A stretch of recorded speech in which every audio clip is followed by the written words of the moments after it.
Hello, my name is Greg Bailey, and this is Sculpture for a Small Planet. In these videos, I'm going to be sharing with you how I have decreased my greenhouse gas emissions and reduced my waste. Projects like this chimney cap heat recapture, which takes the wasted heat at the top of a chimney and brings it back into the house for domestic hot water.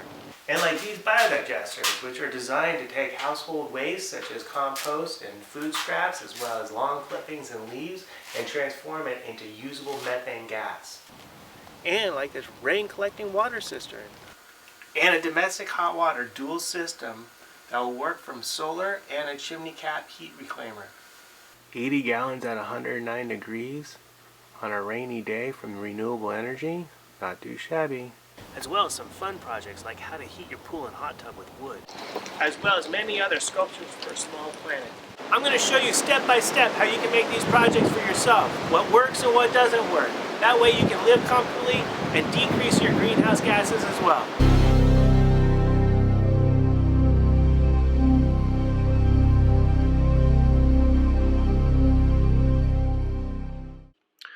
My artwork hasn't always looked like this, but I have always been concerned about the environment and sustainability. This concern was part of my life experience that has evolved with my understanding. I grew up respecting and enjoying nature. My family is ecologically minded conservationists. We are outdoor enthusiasts, frequently backpacking, canoeing, and camping. As I was growing up and becoming aware of myself and the world around me, the world was becoming aware of itself too. The Apollo missions brought us pictures of the Earth from the moon. This new perspective of our home entered people's imaginations and psyches. These pictures show the contrast of a lifeless lunar landscape, dry and pocked with ancient impacts, and there the Earth far off in the distance, the most beautiful place in the universe. They show a life-supporting island in the vastness of outer space, a refuge where the atmosphere allows for water to be in all three forms of its physical state, a home with limited resources that should not be taken for granted. I was very aware of the national discussion about conservation. There was an energy shortage. People had to wait in line for hours to get gasoline. The speed limit on international highways was reduced to 55 miles an hour to save fuel. New, smaller, energy-efficient vehicles were replacing large gas guzzlers. People were adding solar panels and insulation to their houses. Water and energy conservation became a way of life for myself and my family. Many people were changing their ways, and just as they were preparing to live life with less, they were convinced by corporations and politicians that they were entitled to consume as much as their hearts desired. And so another shift from sustainability to unsustainability took over the country and the world like a tsunami. In college, I developed an animating question. How can I make artwork that represents my concern for the environment and sustainability and promote positive change? As an artist, I've worked with this question off and on throughout my career. Around 2000, I became fascinated with climate change. I was fascinated with the arguments of whether it was caused by humans. I was enthralled with the emotions surrounding the issue.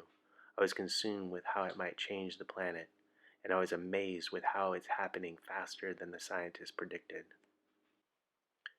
In 2012, my daughter was born.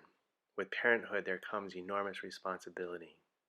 In the hospital, you have to sign a contract that you won't fall asleep holding the newborn child. They tell you not to let the child fall asleep on their belly to avoid sudden infant death syndrome. As a parent, you are trained to see toilets, 5-gallon buckets, Venetian blind strings, and other common day-to-day objects as potential death traps.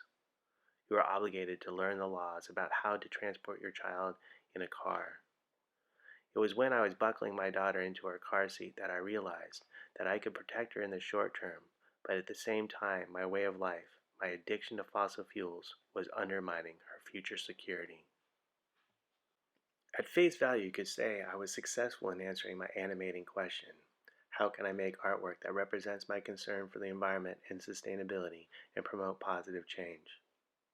However, with critical examination, it's easy to see that my older artwork is a product of hypocrisy. It was nothing more than a self-righteous commentary promoting change that it hadn't made itself. I'm ashamed to admit that my older work used more materials and resources than their share. More often than not, my sculptures would fall to disrepair and be hauled off to the dump, disgustingly epitomizing waste. As an artist, a parent, and a teacher, I could no longer rationalize this hypocrisy. I had a moral imperative to change. First, my aesthetics changed. I saw things that were sustainable as beautiful, and things that were wasteful as ugly. Also, I had to overcome a concept that good artwork should not be functional in any way. There's nothing more beautiful than the life-supporting planet Earth. My artwork needs to support that beauty in life.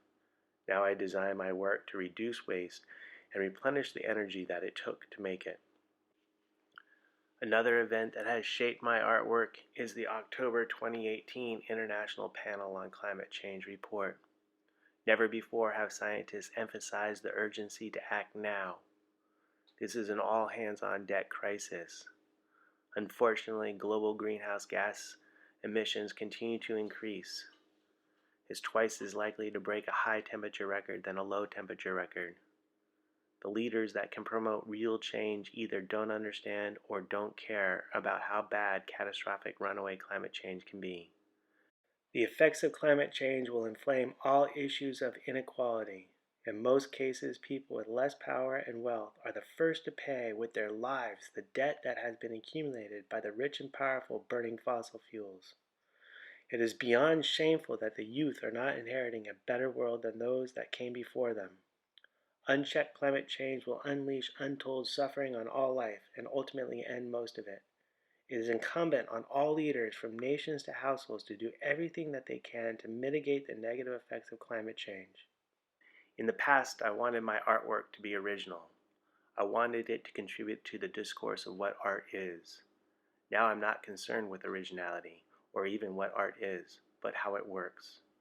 It truly is a small planet, an oasis in space, that needs us to work together to conserve its life-supporting atmosphere, instead of working together to destroy it. The transformation of my artwork and sharing my research with you is my small way of contributing to the solution rather than being part of the problem. Please join me in making sculptures for a small planet.